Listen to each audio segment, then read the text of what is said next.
Good morning, everyone. Thanks so much for joining us today for this live webcast on cash transfers versus a standard wash and nutrition program, new evidence from Rwanda. My name is Laura Burke. I'm the Policy Communications Manager at Innovations for Poverty Action, and I'll be moderating today's discussion. I just want to say we have attendees from, or at least registrants from 57 countries today, so that's very exciting.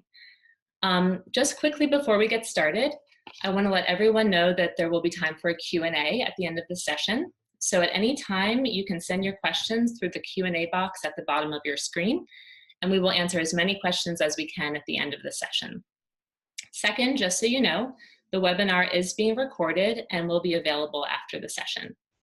I also want to mention that we have a wide range of audience members with us today. We have researchers, implementers, funders, individual donors. So we've aimed to make the content addressed to a wide range of people with varying technical backgrounds. So yeah, let's get started. We have three panelists with us today. We have the two principal investigators on the study, Craig McIntosh and Andrew Zeitlin.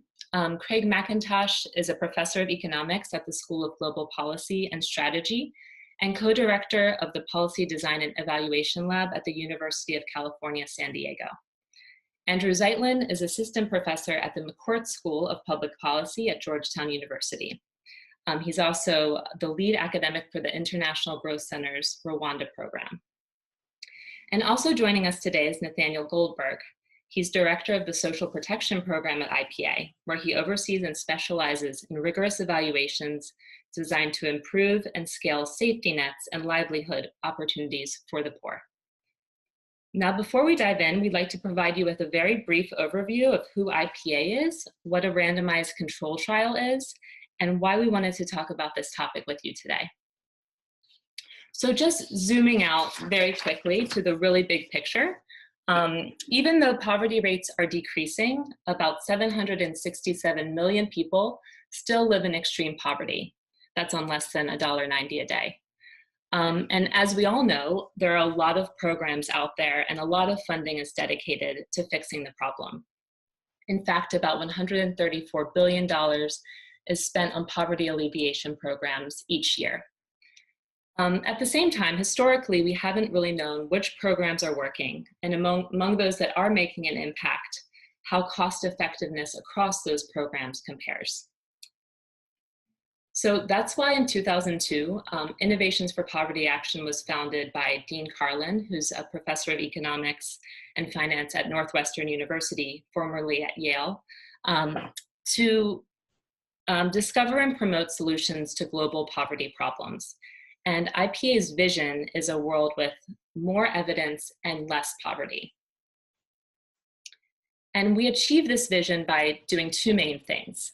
We create high quality evidence, and we help turn that evidence into better programs and policies for the poor. And as part of that, we work with learning organizations to equip them to think about their impact and how to learn and improve. And the way we create high quality evidence is by evaluating programs using the same method used in medicine and other sciences to reliably test what works and what doesn't. That's with randomized control trials, or RCTs. And with RCTs, you take a group of people and you assign them by lottery or by chance to a treatment group or a control group, and you follow those groups over time. Any changes that emerge over that period, you can safely say are caused by the program. So in Rwanda, as you know, an IPA research team conducted an RCT that compared the effects of a wash and nutrition program to an equivalent amount of cash. We also tested the impacts of a larger cash transfer to compare it to the small transfer. The research was conducted in partnership with USAID, Catholic Relief Services, and Give Directly. And I really want to take the opportunity to commend all of these organizations for opening up their programs to rigorous evaluation and engaging in the learning process. In September, along with our partners, we released the results of the study. And these results were covered really extensively in the media. While a lot of the coverage was very well done, not all of the interpretations, we could say, were totally accurate. So we really wanted to give our audience the opportunity to hear directly from the researchers and from IPA about the study design, the motivations behind the research, what the main takeaways are, and where we go from here. So without further ado, let me give the floor to Andy.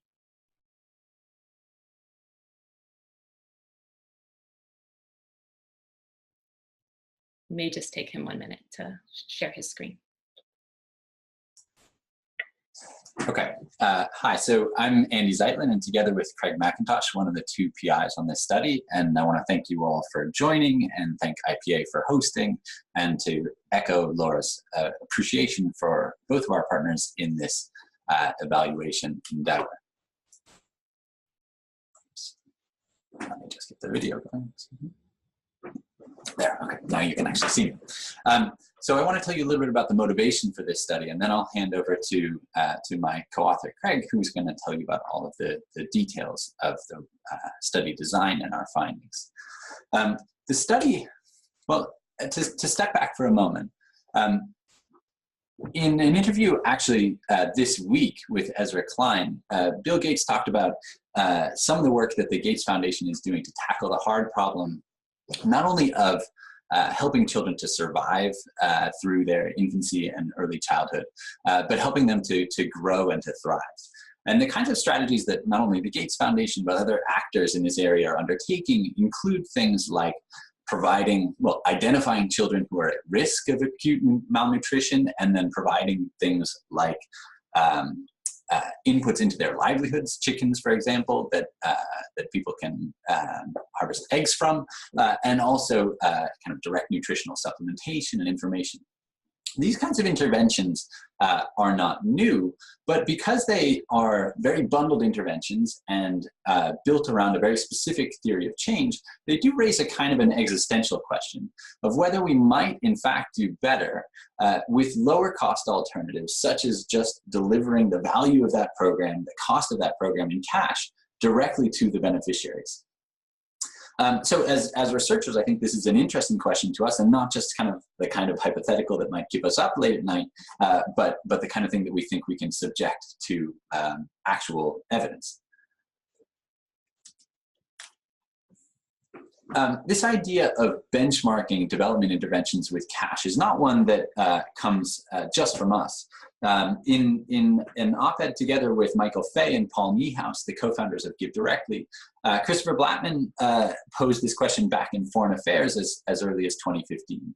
And the authors of that article draw an analogy to index funds and their kind of disruptive effect on the brokerage industry in the 1980s. The idea there was that by providing a kind of low-cost benchmark, the introduction of cheap index funds challenged portfolio managers not only to demonstrate their performance relative to these benchmarks, but also to lower their costs. And I think it's in a similar way that we might hope that cash benchmarking could be conceived of as a way to demonstrate the impacts of a kind of simplistic alternative, of a simple alternative and a low-cost alternative that might similarly challenge those who are delivering interventions, both to demonstrate their impacts not relative to nothing, as in a randomized controlled trial with just a control group, but relative to an alternative and low-cost use of those funds. And at the same time, it might encourage those implementers to try to achieve efficiency gains, not just effectiveness, but cost-effectiveness gains by reducing the costs with which they deliver their programs. So who might be interested in this kind of a program? Well, I think, agencies, and including USAID, that have an interest in identifying programs that provide cost-effective means of achieving their ends, and in kind of creating an ecosystem that encourages implementers to find ways to keep their costs down in that process, are a kind of natural audience for this type of work and have a use for it. The specific form that might take would be, in a kind of simple example, would be something like the following. So suppose we have a program or a family of types of programs, alternative programs, that seek to achieve some shared objective. Maybe that objective is improving the consumption levels of households. Maybe that objective is improving child survival, child growth, whatever it might be. Given rigorous evidence of the impacts of household grants, one way one could think of that is that it provides a measure of what can be achieved per dollar spent on this outcome dimension. And that benchmark provides something like a hurdle rate against which you would want to compare the cost, or you might want to compare the cost effectiveness of alternative activities. Some of those activities will deliver more of the good per dollar spent, and some of them will deliver less. And one possible decision rule or guideline for those who are designing and choosing among programs is that the kinds of programs that they invest in ought to be able to deliver as much good for the dollar spent as a known alternative, such as household grants.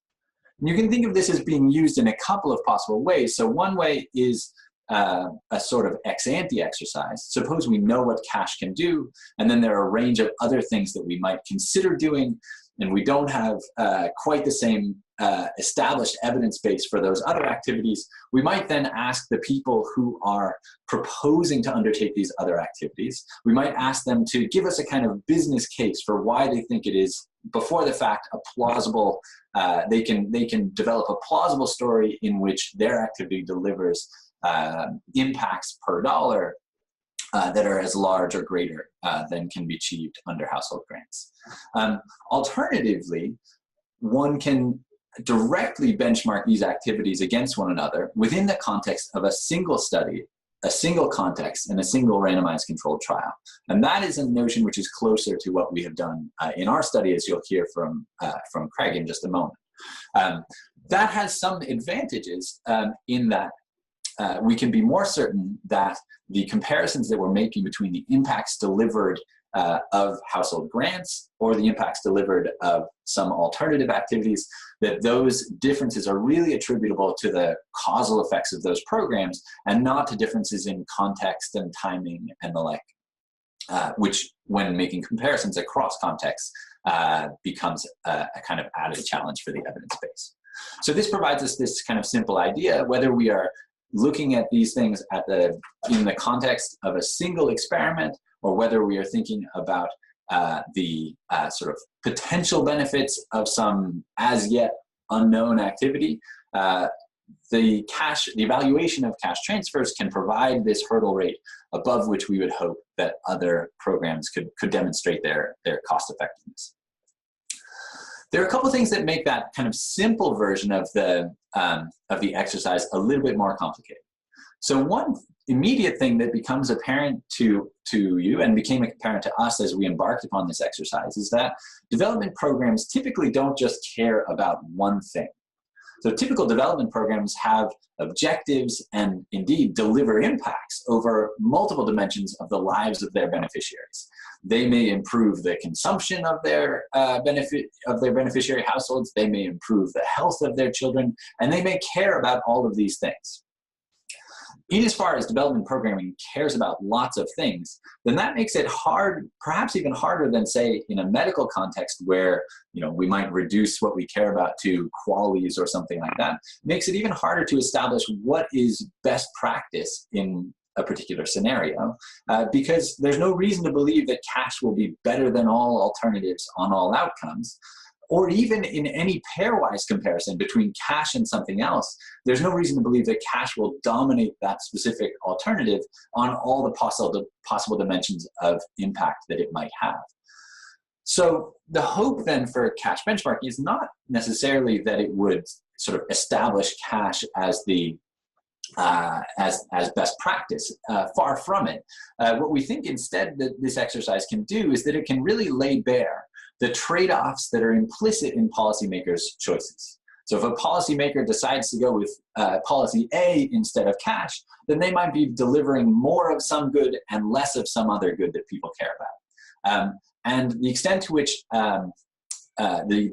we should be happy with that is a judgment, is a normative judgment that falls to the policymaker to make, perhaps informed by what they understand about the preferences of the beneficiaries themselves.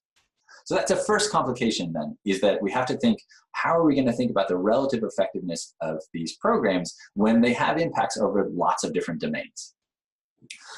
The second complication arises from the idea of how exactly should we constrain these two programs in order to make them comparable.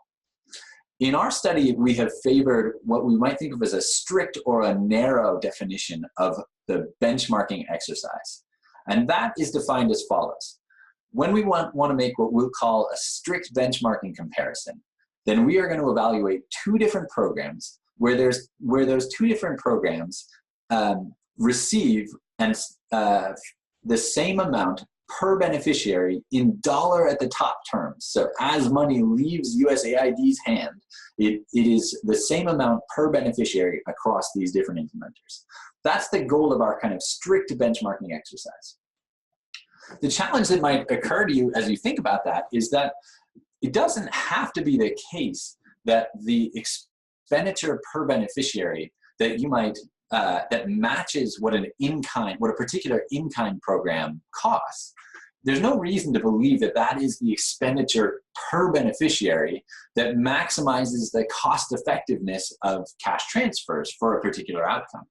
Maybe people need some minimum level of cash in order for it to start having an effect, for instance, or maybe less cash can do more and can be spread more thinly than other kinds of programs. If it's the case that the amount of cash that does best in cost effectiveness terms within the range of cash transfers that you could deliver is different in cost per beneficiary, then policymakers will face trade-offs not only about the different kinds of outcomes that they care about, but are they willing to take their, say, $1 million budget and concentrate it among fewer individuals? This is a set of broader questions which we think will be important to consider, but we don't think of as a kind of strict benchmarking question. So with that second set of questions in mind, we have a second objective within our study, which is to learn about how the cost effectiveness of cash and responds to the amount of cash that you're giving and indeed to other features of the transfer design. Okay, so why then do we want to undertake this benchmarking exercise with cash at all? Why not do something else? Well, we think there are a couple of features of cash that make it a natural thing to use, even if it's never going to be the case that this is the kind of universal best practice, or for that matter, that it's unlikely that anything is a universal best practice. What are those features? Well, given the advent of mobile technologies, cash is relatively cheap to deliver. There's reason to believe that it has positive effects, at least in the short term, and at least for its direct recipients. There's something also about cash that it leaves it to the beneficiaries to think about what they know and what they need and what solutions there are to achieve that. So in some sense, it's taking advantage of what beneficiaries know. And finally, and most kind of philosophically, if beneficiaries were able to make their own choices, absent any imperfections in the markets around them or any internal conflicts in the household or in themselves, then there's a sense in which there's nothing that can do better than cash, because when people spend cash to achieve certain outcomes, they're revealing what they care about. Now, of course, in the real world, there are these constraints, but one thing that you can then do with cash benchmarking is think about how great would the constraints have to be in order to justify delivering a set of outcomes that is different than what individuals choose and arrive at for themselves under the constraints in which they operate. So with that in mind, I'll hand over to my co-author, Craig McIntosh, and he'll tell you about the study itself.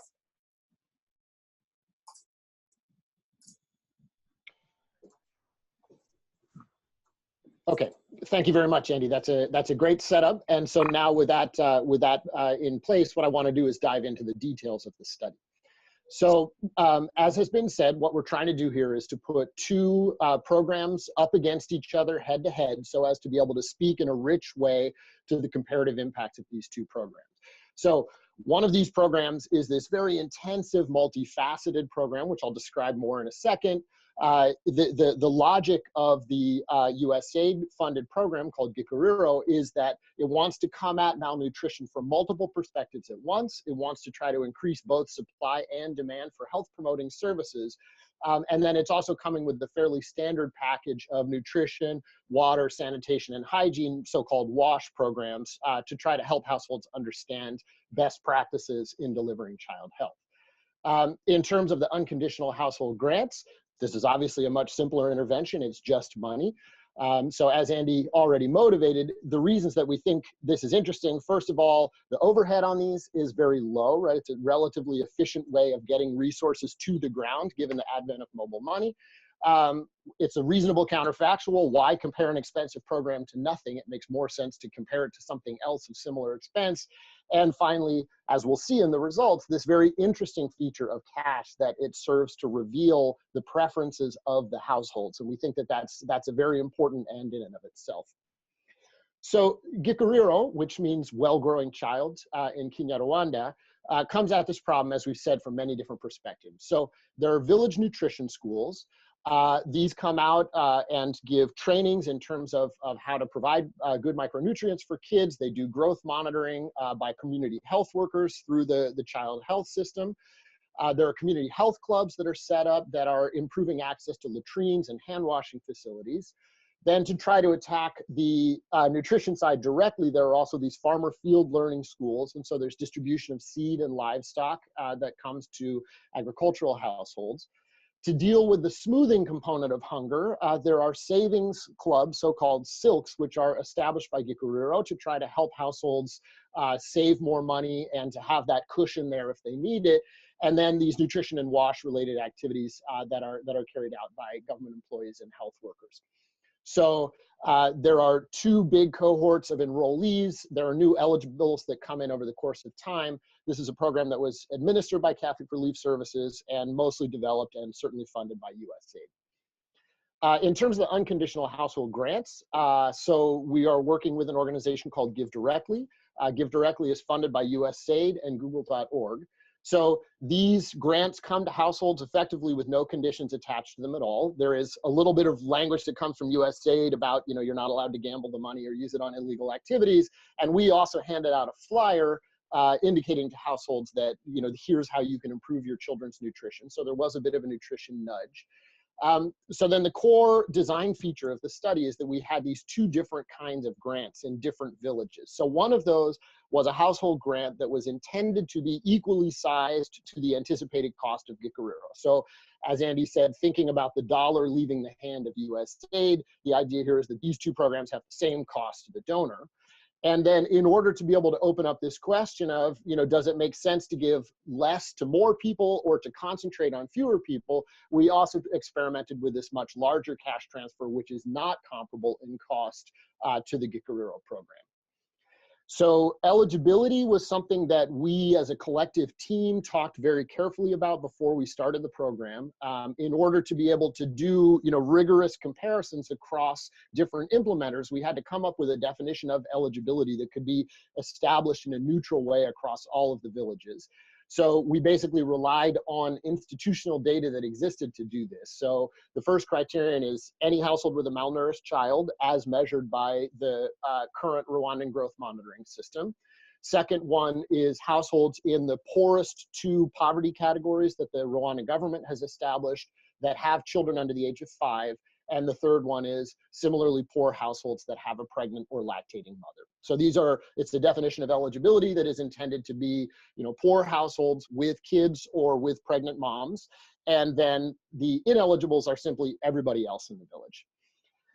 The costing was definitely an extremely involved feature of this study, and I think we all learned a lot about how to think about this from going through this exercise. So we have a pre-programmed costing that was conducted with Catholic Relief Services. So before anything started, we had to try to size the cash transfers. So based essentially on project documents, we went out and said, here's what we think they're going to spend. We excluded monitoring and evaluation from what we costed. We scaled both programs to be at similar scale. Okay, so Gikuriro is operating at an almost national scale and is therefore achieving a lot of efficiencies of scope through that. And so then what we did was artificially scale up Give Directly to say what would their cost per household be if they were operating at a similar scale to Gikuriro. We envisioned this as being cost to USAID held constant. And then what we did with the arm that is intended to be cost equivalent is we actually randomized in a range around what we thought the cost was going to be. We knew, of course, that we were going to be wrong and the actual cost would be slightly different. And so then this randomization in the range allows us to use a regression to adjust the outcomes for how they vary with cost, and therefore to use a regression adjustment that gives us the exact equivalent impact of cash transfers at the precise cost that we found Gikuriro to have at the end. So then in terms of research design, this picture lays everything out. So we have, again, every household in all of the 248 study villages is designated as either eligible or ineligible. All of the main randomization of the project happens at the village level. So we have 74 villages in the control, which received nothing, 74 villages to which Gikuriro went. Then we have the 3 smaller transfer amounts for Give Directly, which are intended to do the cost equivalent benchmarking. And then we have this larger transfer amount for Give Directly that is intended to be able to answer these questions about how impacts vary across transfer amount. So the implementation timeline is important to pay attention to because I think it is an important limitation of the study. So we did our baselines in August 2016. Give Directly began enrollment and treatment immediately thereafter. CRS began enrollment after their own consultative process in October, November. All Gikuriro interventions were fully operational by January 2017. And then the end lines were done 13 months after the baseline and 8 to 9 months after we had complete implementation of Gikuriro. So there is no question that this is a short-term picture of impacts, and it's important to keep that in mind because it's a study that cannot easily speak to what the longer-term effects of these programs would have been. Just to say a word about why this was the case. So we were, of course, as researchers fighting to keep open that long-term study. The government of Rwanda, USAID, were very eager to implement Gikuriro at its full intended scale across all of the districts. And there was also ethical concern that, because the study includes in it so many households with malnourished children, is it ethical to leave the control open for a long period of time? So these were the factors that constrained the length of the study. And again, we have to be clear that what we're measuring here is the ability of these interventions to achieve rapid change. Now, we think that that is not a meaningless question, particularly in the context of studying malnourished kids, where we know very well from a voluminous literature that there's this critical importance of the first 1,000 days, and that a child who is basically getting to age 2 while still stunted or wasted is then going to have a very hard time getting back the biohealth that they've lost, and that's going to have a lifelong effect on them. And so for programs that are targeted at a specific group of malnourished kids, it is really of the essence to achieve impacts quickly. And so we think it is relevant to be trying to address this question of which of these interventions can work fast. So then in terms of results, this table shows the comparative impact on primary outcomes. Okay, so these outcomes were agreed by all the participants to the study, not just what the outcomes would be, but exactly how they would be measured and exactly how we would run the regressions. And so really the main takeaway from the study, unfortunately, is these blank 2 columns under Gikuriro and under the cost equivalent transfer. So kind of the headline answer here is that neither one of these programs managed to move the primary outcomes within the period of the study, okay? And those primary outcomes include critical child outcomes like anemia, height for age, weight for age, and mid-upper arm circumference. So basically what this says is these relatively inexpensive programs, transferring something around $120 per household, didn't move the needle on child malnutrition in a year, whether they were in cash or in kind. Now, when we move to this different comparison, which is to this much larger transfer, then we see substantial impacts on a number of primary outcomes. So not only are we seeing, fairly large improvements in consumption, which you might say is pretty obvious. If you give people a lot of money, you're going to see them spend more money. But importantly, we're also seeing those consumption impacts move into the kinds of things that really do affect child nutrition, like household dietary diversity. And correspondingly, we're seeing significant, albeit modest, improvements in the 3 anthropometric indicators, okay? So if we look at these, we see that all 3 of those are moving by around 0.1 standard deviation. That is a relatively small effect. It's not, transformative and solving child malnutrition in this population, but it is statistically significant. Moving to secondary outcomes, we see more action. So quite interestingly, we see the savings groups that Gikuriro has working. So we have basically a doubling of savings in the Gikuriro arm relative to the control. Now, what we think is one of the more interesting results is that when you look at the cash equivalent, the cost equivalent cash transfer, rather than seeing people saving that money, what you see them doing with it is paying down debt. Okay, so that's an issue that I want to return to in the conclusion. In line with many other studies in many other contexts, we see a significant improvement in productive and consumption asset value with the cost equivalent transfer. And then with the large transfer, we see lots of things improving. We actually do see a small boost to savings. And then we see much larger increases in productive and consumption assets and a 20% improvement in home values. Looking at the more child-related, individual and mother-related secondary outcomes. So again, we're seeing that neither Gikuriro nor the cost equivalent transfer moved this large set of outcomes related to birth, vaccinations, disease burdens, diarrheal prevalence. None of those improved. There is a very significant decrease in child mortality in the large cash transfer arm. We think that's an exciting result, but also one that should be taken with a grain of salt in that, fortunately in this context, over this time frame, child mortality is relatively rare. And so these kinds of outcomes can easily turn up very significant results because the overall prevalence of mortality is relatively low. But nonetheless, I think an exciting result. So the main takeaways then from the treatment arms 13 months after baseline, the Gikuriro Integrated Nutrition and WASH program, it did affect an outcome that is specifically tied to a component of the intervention, namely the savings groups, but it really did not move the needle on any of the primary or secondary child health outcomes, which were the key raison d'etre of the program. The cost equivalent cash transfers did things that we've seen cash transfers do in other contexts in terms of boosting asset values and helping households pay down debt, but similarly had no effect on any of these child outcomes. And it wasn't until we ramped up the cash transfer amount very substantially, so 5 times as much as the cost equivalent amount, that we started to see these impacts on child health outcomes, decreased stunting, improved MUAC and WAS, and even reduced child mortality and improved dietary diversity. And then a very broad across the board improvement in household economic outcomes. So then let me just wrap up quickly. What we think kind of the core takeaways of the study are. So first of all, when a program uses its resources to target a specific behavior, as Gikuriro did with its silks, it is possible to shift those indicators at lower cost than cash, because you're really concentrating the impact on a specific kind of outcome. So that's what we take away from the savings groups. Now, on the other hand, there are these quite significant substantial differences across the Gikuriro arm and the cost equivalent arm. This is by no means a story that one intervention wins on everything, right? So what we're seeing are these different profiles of impacts, and most interestingly, an improvement in savings with the silks, and then a decrease in debt with cash transfers.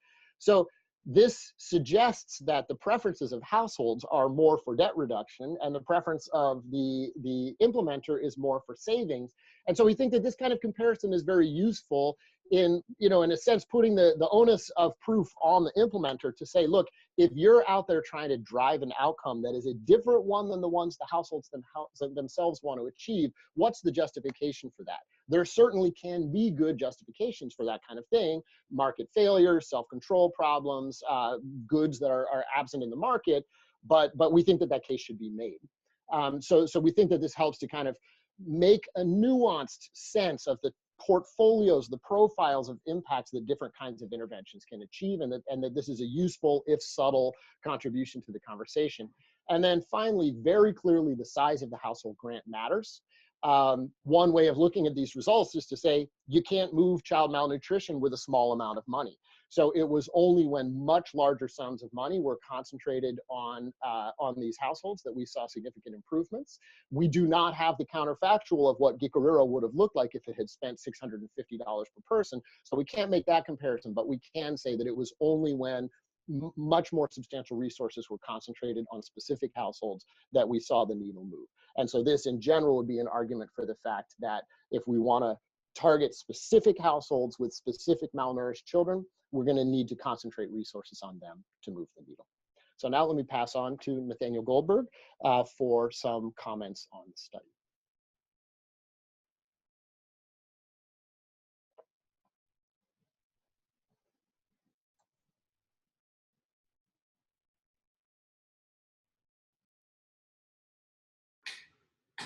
Thanks, Craig.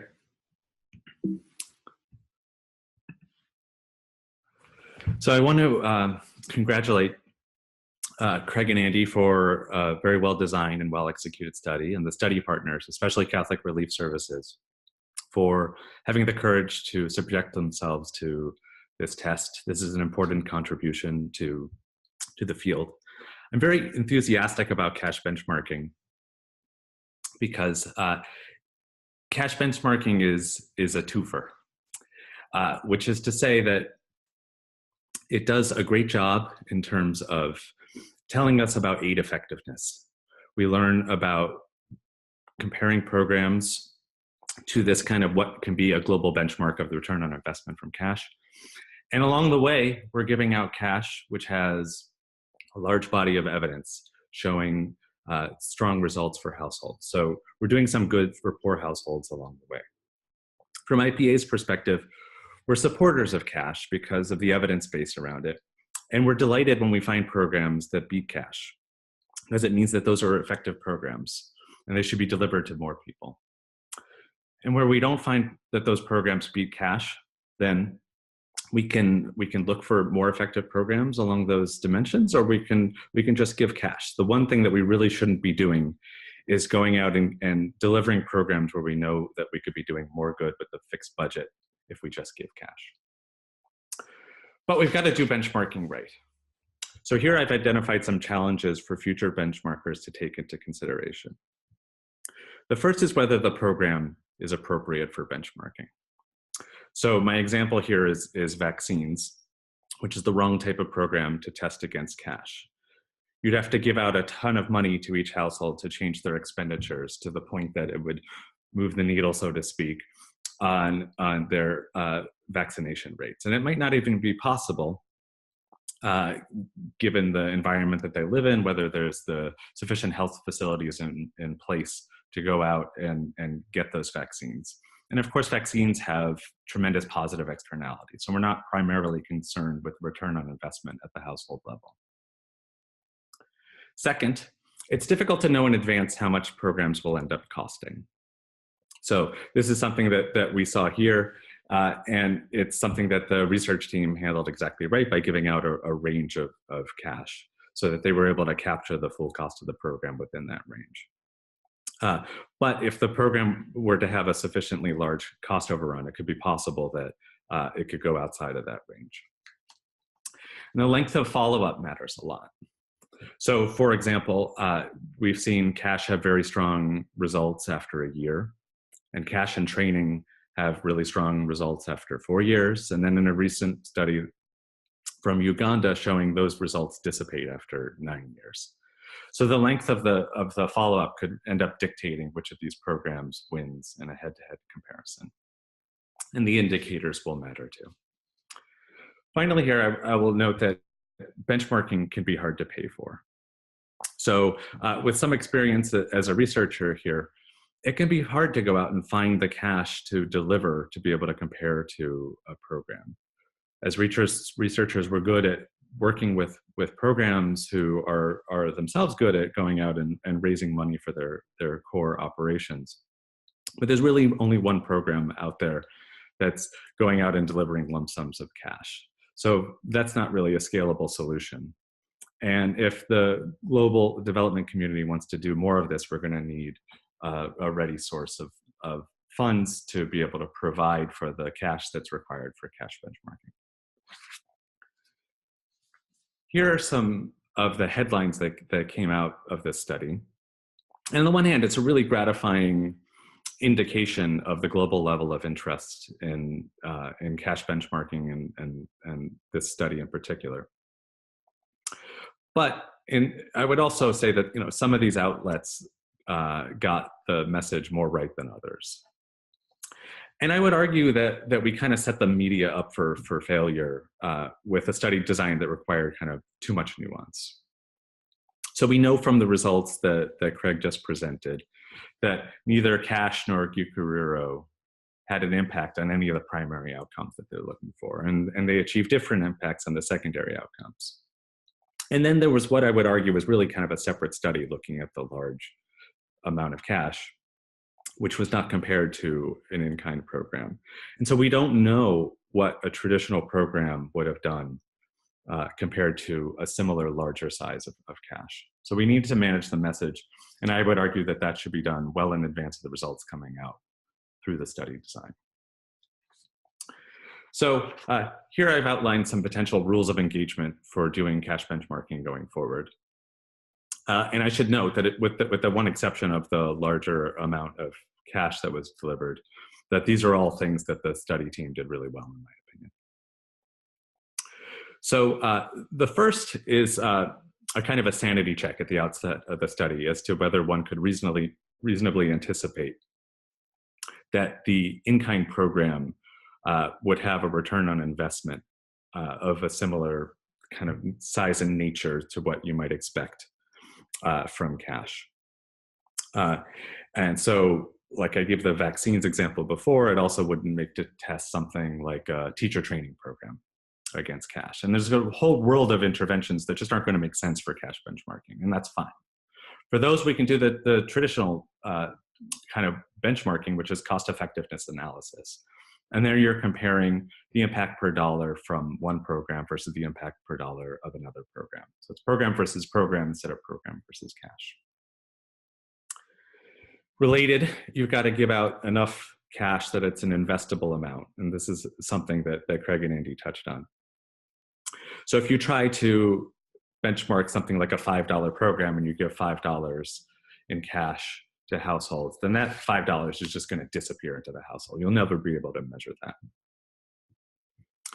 that. And as I've noted, we should be benchmarking programs against a similar amount of cash, or it's not really benchmarking.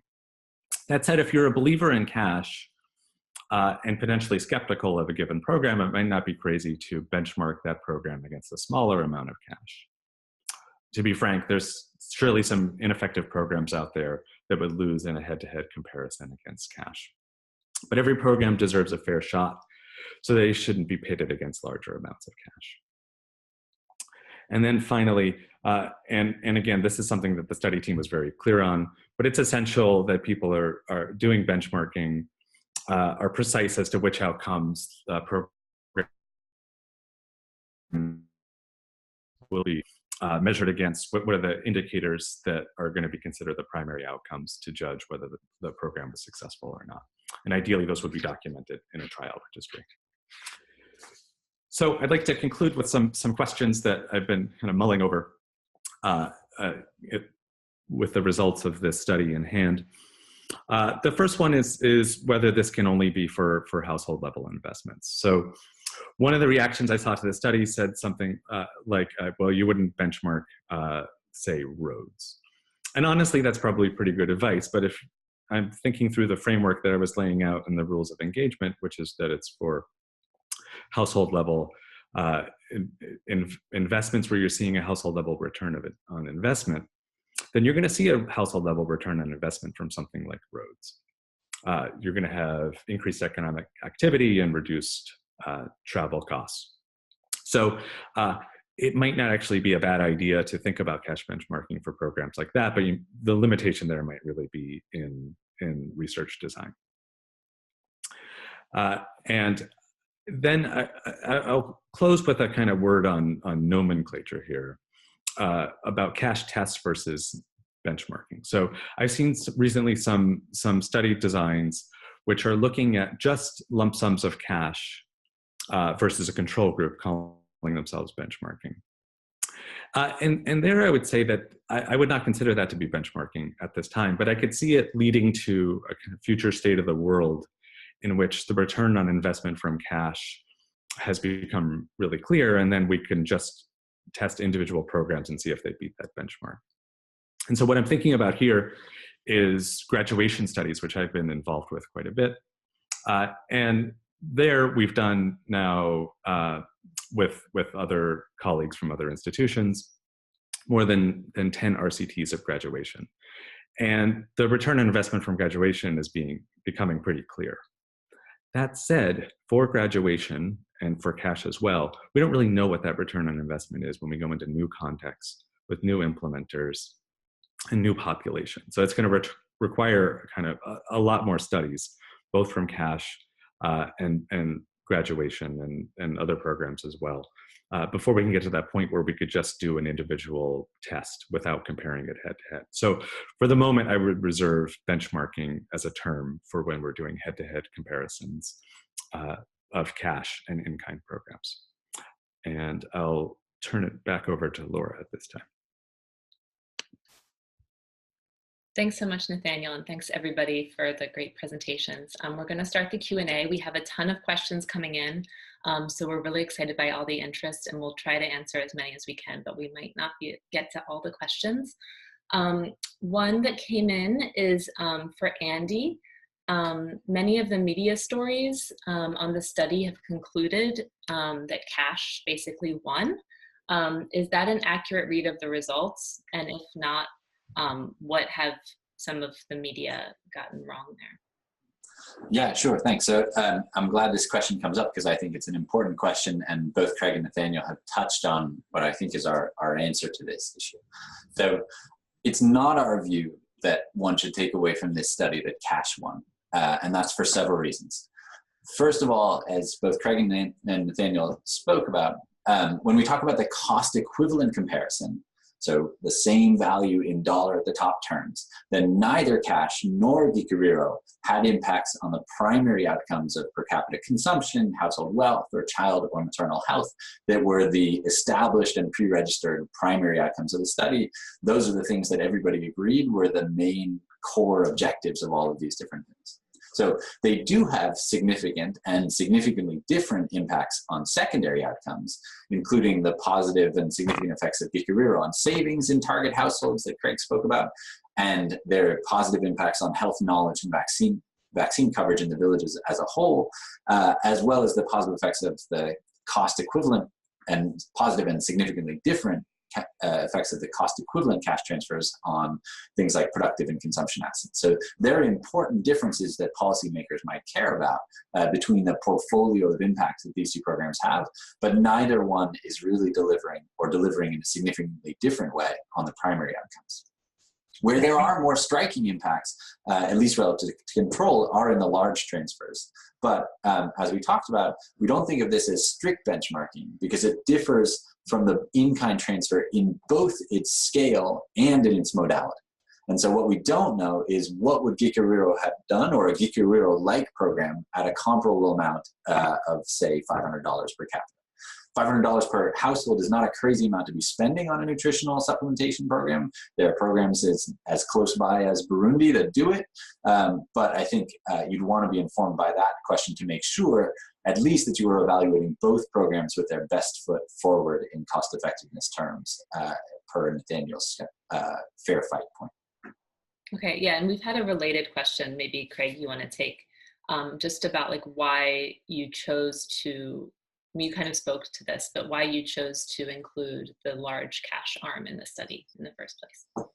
Yeah, I mean, I think the history of how that emerged was effectively that when we costed CRS using the ex-ante costing exercise, it came out to be a much less expensive program than we had anticipated.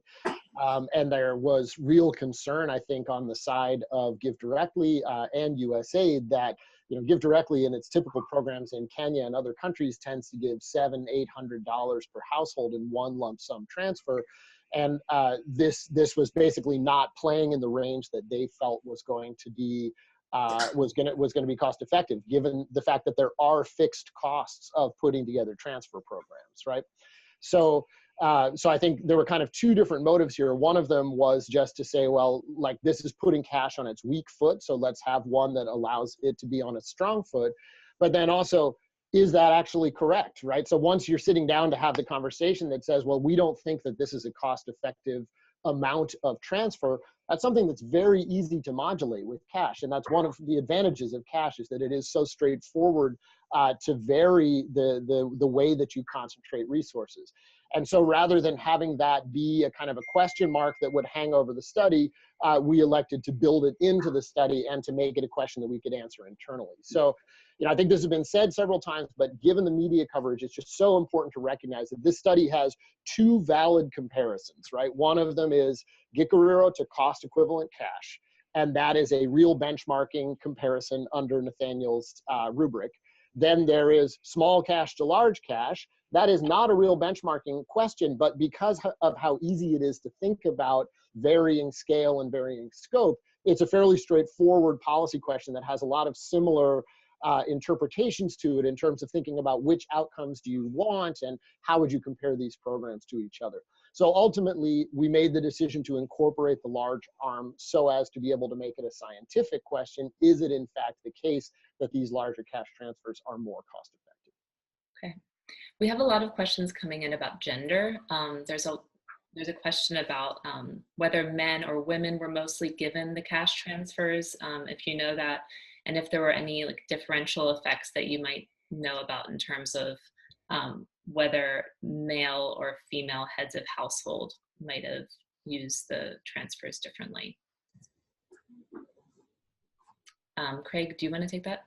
Sure. So we are really just getting going now with the analysis that was not pre-registered. And so we had certain forms of heterogeneity that we pre-registered to look at.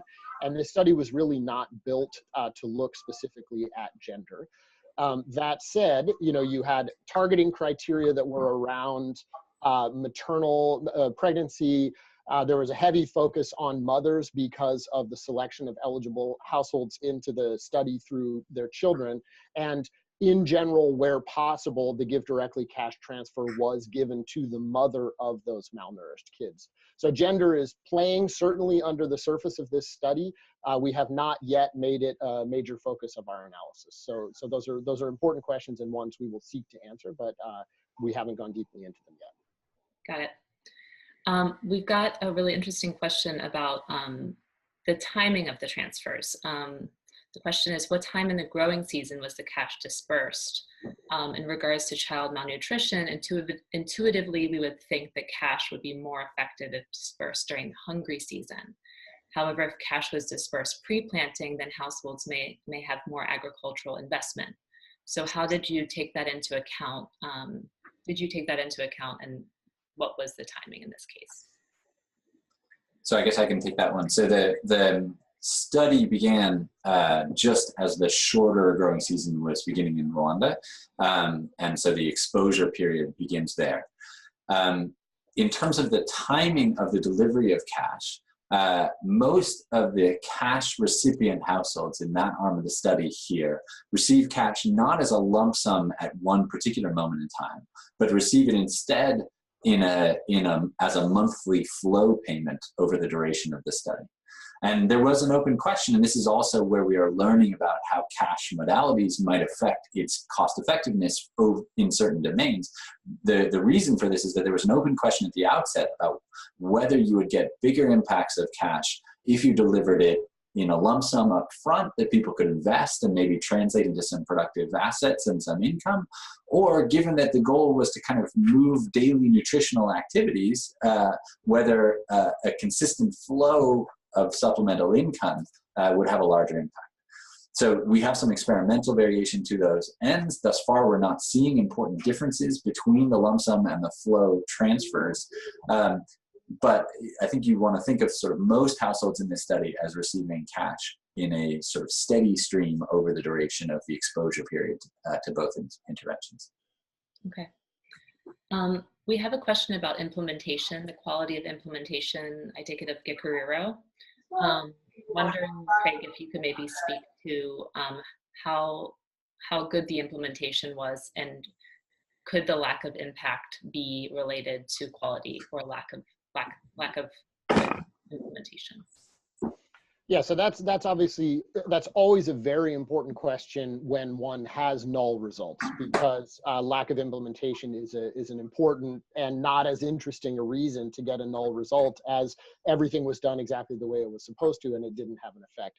So We have several ways of getting at that. So one of them is, reports of what was done on the ground, and it is clear, these programs were implemented in these villages. I think CRS knew that these villages were kind of under a microscope. We have no reason to think that there was any widespread failure of implementation. Another way that we can get at this is that we have in the end-line survey data questions about who received which components of Gikuriro, right? So we talked about this very complicated, multifaceted program.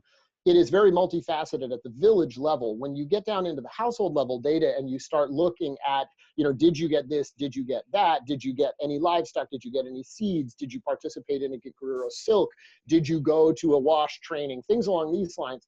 That with those, what we're seeing are compliance rates in the Gikuriro villages, item by item, that are substantially lower than the headline compliance rate for the study.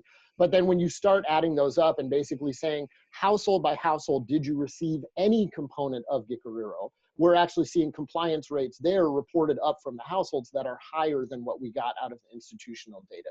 So, clearly what was actually done case by case is going to depend, is this an agricultural household? Does this household actually have children right now, et cetera? So there's going to be some specificity, some context specificity to what they get, but it is very clear from the institutional data that these programs were implemented on the ground and households were receiving interventions overall at a rate that is very comparable to what we received in terms of institutional reports from CRS. Okay. We have a question for Nathaniel about cash transfers. How do cash transfers compare to other interventions that may be out there? Is there any other intervention that works as well as cash from what we know? So we did a review of the impact of cash transfers versus other programs. And what we ended up concluding is, typical, there's just not enough evidence at this point. So there's some really strong evidence for cash transfers over a shorter period of time. But what we really wanted was long-term evidence. So in particular, this was looking at graduation, cash transfers, and other livelihood type of programs. And graduation, from the beginning, was really set up to look at least medium and in some cases longer-term evidence. The one case where actually there's a couple cases now of cash benchmarking against graduation. Graduation did better. And I think we need some more evidence there over, again, the time horizon will really matter. And we need some more context and larger sample sizes. But where we looked at the Village Enterprise Program in Uganda, graduation did quite well and cash not so much. That's one of these kind of smaller dollar amounts where it was, I think, about $120 or $150 per household. And so it may be that these larger amounts of cash versus graduation, the result might end up being a little different. There was one example that was done in South Sudan, but it was done during a time of conflict. I'm not sure kind of how much to make out from that, but for the case of both graduation and cash, the results kind of dissipated, but not really at a point where people were able to make the productive investments that we'd really want to see. Okay. We have time for one or two more questions. There's one that's pretty forward-looking and kind of thinks about what the upcoming related studies are. Nathaniel, maybe you would want to take this one as well. Somebody saying she's heard mixed information about the upcoming USA Give Directly benchmarking studies. One, whether they're head-to-head comparisons or what. Wondering if you could talk about what sort of related research is in the pipeline and what these future studies might tell us. Well, I'm not sure all the studies that this person's referring to. As I mentioned in my earlier remarks, there are some kind of quote benchmarking studies that are actually just looking at Give Directly versus control. I think those are going to be really important studies unto themselves. I wouldn't really think of them as benchmarking this time. And then I expect there to be more cash benchmarking that's done. We have a study that's underway in Ghana where we're looking at graduation versus here's a case where it's a smaller amount of cash. And that's one where I wouldn't say it was a smaller amount of cash because we thought the program would be ineffective, but because we really just weren't able to raise $800 or $900 worth of cash to truly benchmark it against that program. So in a sense, we're comparing just the value of the asset transfers, which in my opinion is not the ideal way to do it. Okay, great. Thanks for making that short because we do need to wrap up. I wish we could answer all the rest of the questions. We'll try to answer some over email as we can. I just want to thank our panelists so much for doing this today. Really appreciate you sharing these insights with us. Anybody interested in learning more about IPA, please go to our website. We will be sharing the recording online, and we'll be emailing registrants with that link. So thank you again, and hope to be in touch. Thank you. Thank you.